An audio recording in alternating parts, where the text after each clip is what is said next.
kita siapkan hati ya, kita mau masuk dalam ibadah tengah minggu. Mari kita berdoa. Bapa yang baik, hari ini, waktu ini menjadi waktu yang paling indah buat kami datang kepadamu. Sebab kami rindu hadirat-Mu, kami rindu Kau datang buat kami dan kami datang buat-Mu Bapa. Kami bawa korban pujian pengagungan kepadamu, layakan kami, kuduskan kami. Kami bawa pengagungan buat Tuhan, berkati semua kami, berkati yang mengikuti program ini, dalam nama Tuhan Yesus Kristus. Amin. Ya Tuhanku, aku hendak bernyanyi bagimu selama aku hidup. Ya Allahku, aku hendak bermazmur bagimu selagi ku ada. Inilah yang ku renungkan setiap waktu, nyanyian puja dan pengagungan kepadamu.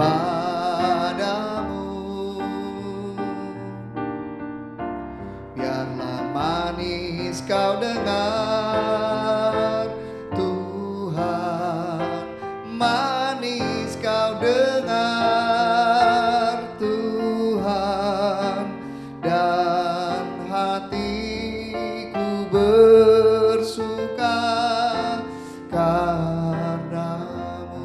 Katakan dari pertama. Ya Tuhanku,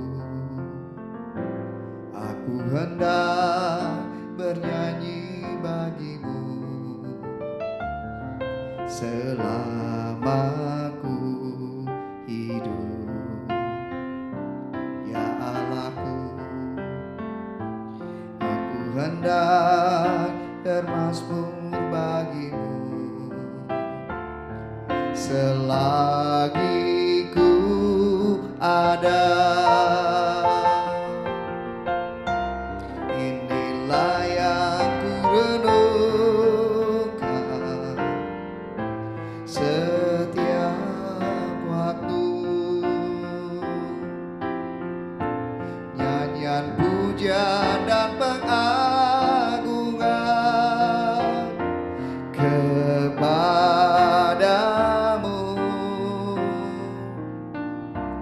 Biarlah manis kau dengar Tuhan, manis kau dengar Tuhan, dan hatiku bersuka karenamu. Inilah yang ku renungkan setiap waktu, nyanyian puja dan pengagungan kepadamu.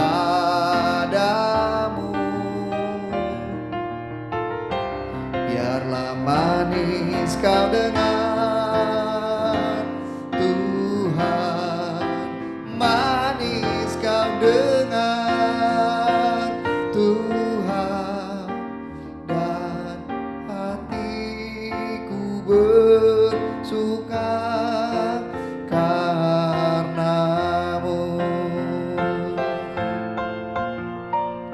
dan hatiku bersuka, dan hatiku bersuka, dan hatiku bersuka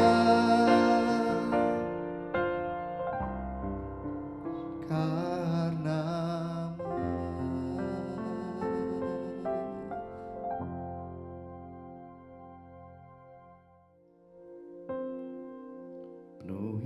hatiku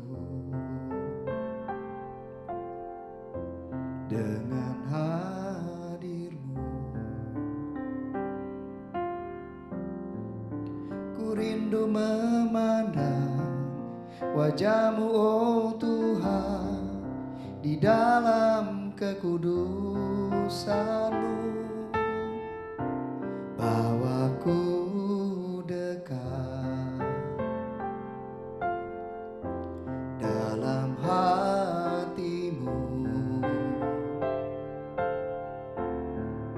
Ku rindu mendengar suara-Mu, oh Tuhan, di tempat kudus-Mu sekarang.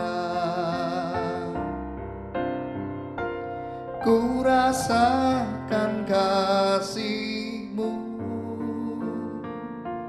dan indahnya kekudusan-Mu, penuhi dengan kasih-Mu, diam di hadirat-Mu. Ku mengangkat tanganku dan ku bersyukur menyembah-Mu, penuhi dengan kasih-Mu, diam di hadirat-Mu.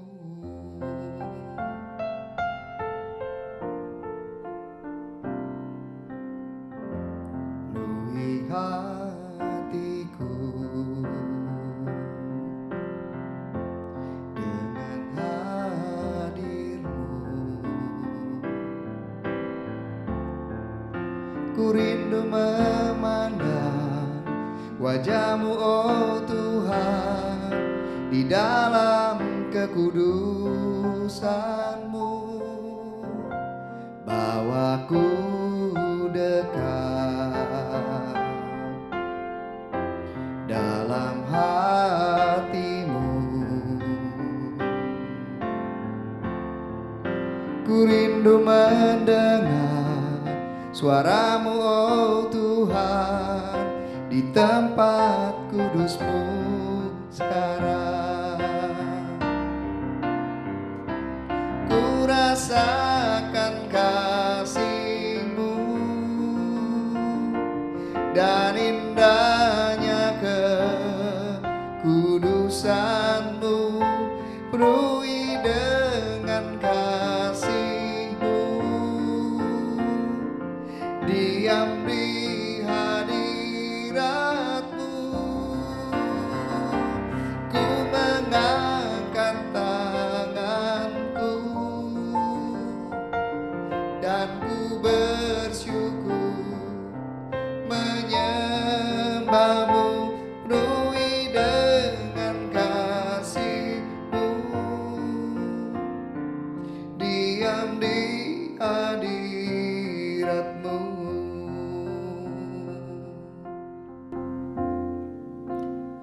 Saudara yang kasih Tuhan, sebentar kita akan mendengarkan renungan firman Tuhan buat waktu ini ya. Siapkan hati saudara, siapkan Alkitab saudara atau gadget saudara, biar hati kita tetap terbuka, pikiran kita tetap terbuka, supaya kekuatan firman Tuhan menjadi kekuatan yang kokoh dalam hidup kita. Mari kita tundukkan kepala, kita berdoa.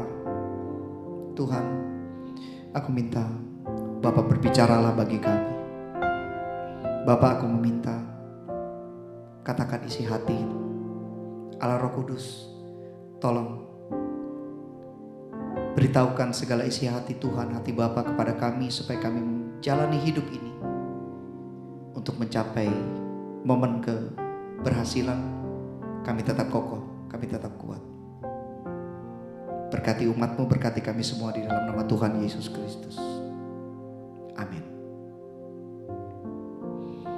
Saudara dikasih Tuhan, hidup ini adalah sebuah perjalanan, a journey. Di dalam perjalanan segala hal-hal hidup ini Karena kita berjalan dalam alam nature, alam yang semua ada yang mempengaruhi. Segala sesuatu bisa terjadi. Contoh, Yusuf, salah satu anak dari keluarga Yakub, menjadi anak kesayangan waktu dilahirkan, mendapatkan segala yang bagus, yang baik. Tetapi satu ketika dia boleh mengalami satu kejadian di mana saudara-saudaranya sendiri mencelakakan dia, dan hari-hari yang dia jalani ke depan hari-hari yang seperti hari-hari yang suram. Nah, saudara dikasih Tuhan, saya ingin meletakkan kepada kita semua bahwa di dalam perjalanan hidup seseorang dibutuhkan untuk kita berjalan stamina. Saya pernah, artinya anak-anak saya pernah menjadi atlet. Jadi saya mengerti tentang stamina dan endurance yang tidak serta-merta itu begitu saja ada. Dan itu dibutuhkan waktu demi waktu, kedisiplinan demi kedisiplinan, dan pembelajaran demi pembelajaran yang dilakukan setiap waktu, sehingga mereka memiliki endurance, daya tahan, ya, stamina, kekuatan di setiap momen untuk menyelesaikan setiap etape perjalanan hidup ini. Dibutuhkan stamina, dan stamina itu dibutuhkan lagi untuk menyelesaikan seluruh perjalanan yang kita sebut daya tahan. Nah, mari buka Alkitab kita dalam kitab Matius 7 ayat 24 sampai 27 yang menceritakan tentang pondasi. Jadi untuk mencapai keberhasilan, sampai Tuhan itu sedang selalu menciptakan, men-setting momen dalam hidup kita untuk kita mengalami keberhasilan, lompatan. Tapi untuk berjalan ke sana dibutuhkan penopang. Jadi keberhasilan itu membutuhkan penopang, membutuhkan stamina, membutuhkan endurance untuk kita sampai ke titik itu. Nah, mari kita baca firman Tuhan, 2 macam dasar. Setiap orang yang mendengar perkataanku ini dan melakukannya, ia sama dengan orang yang bijaksana. Ya, orang yang bijaksana adalah orang yang mau belajar, yang mau berlatih, yang membuka pikiran dan hatinya untuk mau diletakkan sesuatu. Apa yang ada di dalam diri seseorang? Ya, perhatikan. Apa yang ada di dalam diri seseorang, di dalam pikirannya, di dalam hatinya, itu yang akan, bahasa Inggrisnya, mendrive, yang akan membawa, mengendarai hidupnya. Maka mungkin ada beberapa orang yang mengalami gagal untuk dia sampai, atau dia sampai di satu momen yang memang Tuhan siapkan untuk dia berhasil, tapi dia tidak bisa menangkapnya dan dia gagal. Kenapa? Ada yang mempengaruhinya, ada pondasi yang tidak kuat. Lain waktu saya nanti akan bercerita tentang seorang yang bernama Abiatar, yang dia gagal ketika memang sebetulnya kesempatan di depan mata sudah ada. Dia dari salah seorang keluarga yang semuanya gagal, tapi dia punya kesempatan tapi dia gagal. God's moment, waktu Tuhan, dibutuhkan topangan-topangan di dalam diri. Nah, kesempatan waktu. Kadang di dalam segala hal Tuhan membentuk kita untuk kita jadi kuat. Tidak ada seorang petinju yang langsung masuk ring dan bertinju dan menang. Dia harus melalui latihan, dipukul berkali-kali untuk sanggup menahan pukulan.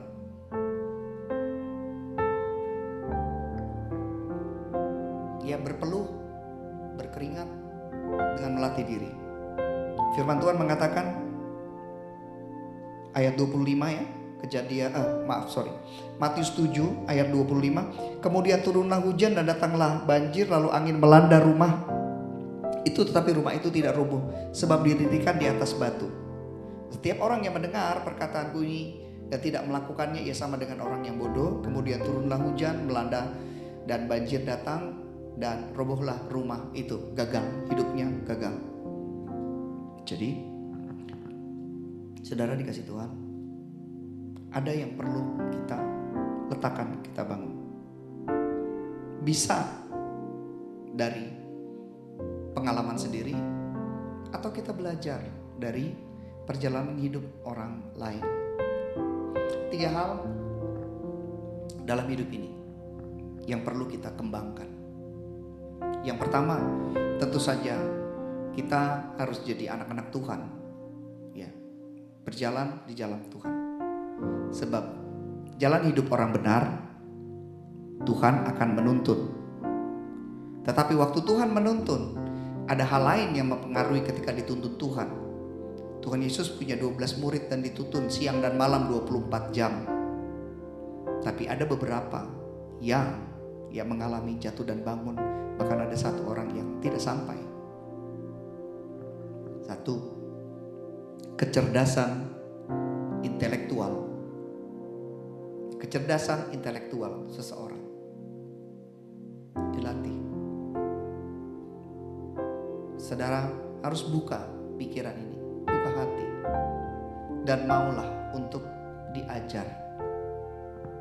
Dan tentu saja saya mendorong untuk para orang tua, jangan gagal, jangan lalai untuk mengajarkan, mendidik anak-anaknya. Jadi pendidikan formal ya penting juga di sekolah. Dan barangkali kalau di rumah, kalau masih kecil, diawasi ya. Kalau belajar ada waktunya, kapan dia belajar, kapan dia bermain, berikan waktu untuk meletakkan. Sebab hal-hal formal, ya, membaca literatur, semua itu ditanamkan untuk intelektual kita. Yang kedua, kecerdasan emosional juga diajarkan dan dicontohkan. Seseorang yang sejak kecil dia menangkap apa yang terjadi di dalam keluarganya, biasanya tidak akan terlalu jauh perbedaannya antara orang tua dan anak. Karena anak-anak itu ada di dalam rumah dan emosional orang tua, artinya jiwa orang tua itu biasanya sedikit banyak akan tertanam juga di dalam anak-anaknya. Jadi itu nanti akan menjadi fondasi. Lalu apakah penting untuk kita menjadi orang yang belajar? Oh iya, Salomo adalah pembelajar. Dia belajar dan itu menjadi fondasi pada masa depannya. Jadi ketika ada kejadian dia bisa mengkalkulasi, dia bisa menganalisa semua itu. Jadi tanamkan itu. Lalu kecerdasan rohani. Jadi kerohanian semua juga dibangun. Membaca Alkitab, berdoa, menyembah Tuhan. Jadi 3 gabungan itu harus menjadi fondasi hidup seseorang. Untuk dia berjalan dari satu periode kepada periode yang lain. Di mana nanti di dalam periode tertentu Tuhan akan menyiapkan rencananya di periode tertentu. Sebagai contoh ya, saudara-saudara tentu tahu perjalanan umat Israel. Artinya ada periode dari mereka yang mengalami waktu susah sampai kepada waktu kelimpahan yang luar biasa. Lalu mereka berjalan tuh di padang gurun 40 tahun, 40 years. Firman Tuhan berkata sebagian besar dari generasi pertama mereka gak sampai. Hanya generasi yang lahir di padang gurun, yang telah mengalami perjalanan bersama Musa, mengalami perjalanan bersama Yosua, dan dididik di padang gurun. Lalu ada pengajaran-pengajaran yang diajarkan di padang gurun, mereka bisa masuk. Dan menduduki periode yang baru, di mana mengalami kelimpahan, berbeda dengan periode yang lama. Dan mereka mengalami kemenangan-kemenangan di dalam pertempuran, peperangan. Pada waktu generasi pertama mereka, ketika mereka masuk ke dalam pertempuran, mereka melihat musuh yang besar, dan mereka merasa bahwa mereka kecil. Mereka kecil, mereka seperti belalang. Nah saudara dikasih Tuhan, kadang-kadang Tuhan menyediakan semua, ya, menyediakan berkat, menyediakan lompatan di balik sesuatu tantangan yang besar, di balik sesuatu pertempuran yang besar. Justru itulah menjadi kesempatan. Ingat tentang Daud ketika dia berhadapan dengan Goliat. Justru itulah tempat di mana Tuhan menyediakan kesempatan bagi Daud untuk mengalami lompatan. God's moment bagi Daud adalah bertempur melawan Goliat. Dan di situ apa yang telah tertanam lama tentang di pikirannya, di jiwanya, itu akan mempengaruhi ketika dia berhadapan dengan persoalan, ketika dia berhadapan dengan masalah, ketika berhadapan dengan bagaimana how to handle the problem, how to handle segala sesuatunya, itu akan mempengaruhi dia. Jadi betapa pentingnya firman Tuhan katakan untuk meletakkan pondasi dalam hidup ini. Kita bisa berusaha sendiri, letakkan pondasi yang benar, pengetahuan-pengetahuan kepada diri kita, intelektual kita, tapi itu gak cukup. Karena sekalipun pandai, ada banyak orang pandai juga gagal. Kenapa? Jiwanya tidak mensupport.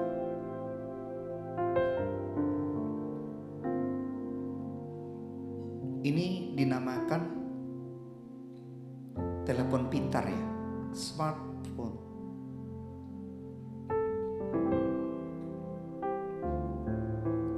Sekalipun dia smartphone, tapi kalau digunakan dengan orang yang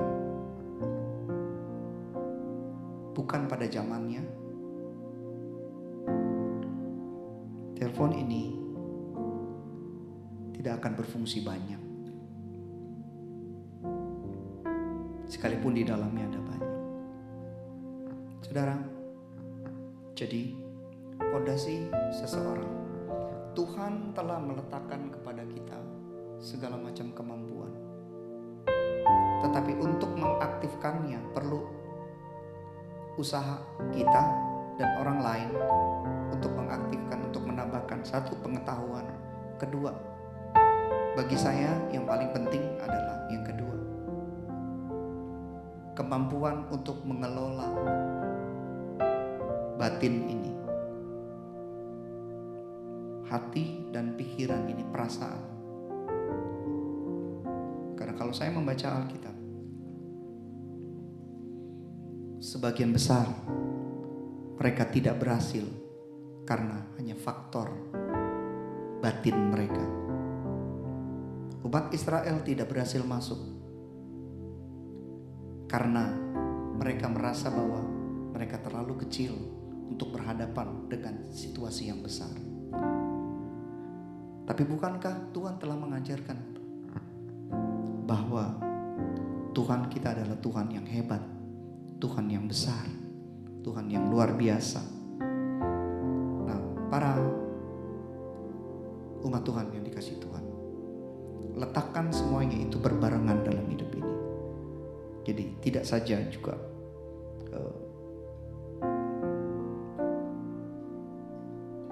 intelektual, tapi juga emosional yang baik. Lalu hubungan dengan Tuhan yang baik.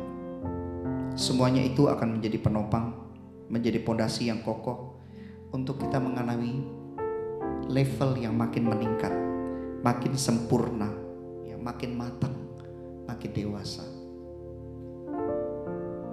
Letakkan itu, belajarlah, dan juga mampulah untuk belajar terus introspeksi bagaimana mengontrol, mengendalikan perasaan, mengendalikan jiwa. Orang yang mampu melakukan itu, maka dia akan berhasil. Jangan cepat menyerah. Katanya, dari orang-orang yang berhasil dan dari orang-orang yang gagal, sebenarnya hanya sedikit lagi umat Israel, hanya sedikit lagi mereka sampai kepada keberhasilan, tapi mereka gagal. Saya berdoa, saudara, gak ada yang seperti itu. Percayalah, Tuhan akan menyertai. Tapi tugas kita adalah membangun fondasi hidup kita. Kecerdasan emosi, kecerdasan intelektual, dan kecerdasan rohani, bangun bersama-sama. Saudara akan masuk dalam keberhasilan demi keberhasilan dalam hidup ini. Tuhan berkati semua. Saya berdoa saudara mengalami keberhasilan dalam hidup ini. Mari tundukkan kepala, kita akhiri ibadah ini. Tuhan, aku berdoa supaya firman Tuhan yang kami dengar, Allah Roh Kudus berkati, beritahukan, perluas, berkati semua yang mengikuti program ini, berkati berlimpah-limpah. Kami bersyukur Tuhan, aku berdoa supaya yang sakit disembuhkan. Aku berdoa yang mengalami beban berat, Tuhan berikan kelegaan. Tuhan, aku berdoa Engkau memberikan kesempatan-kesempatan yang baru kepada setiap umat-Mu ini. Kami bersyukur buat hari ini. Amin. Saudara siapkan hati saudara, sebentar kita akan terima doa berkat. Sebelum itu, bagi saudara yang akan memberikan persembahan yang mendukung program pelayanan ini, saya berdoa untuk saudara semua. Tuhan berkati jemaat-Mu yang memberikan persembahan, setiap dana yang mereka berikan, keuangan mereka, taburan mereka. Tuhan, aku berdoa supaya pundi-pundi mereka makin berlimpah-limpah. Berkat yang berlimpah-limpah turun kepada mereka semua dalam nama Tuhan Yesus Kristus. Amin.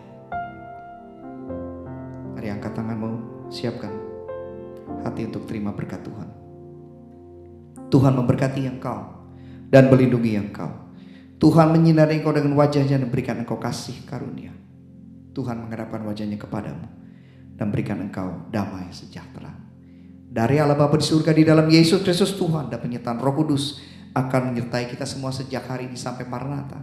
Tuhan Yesus datang untuk menjemput kita, untuk kita diangkat dan tinggal dengan Tuhan dalam kekekalan yang abadi sampai selama-lamanya. Mari semua yang sudah diberkati katakan amin. Tuhan berkati semua. Sampai jumpa.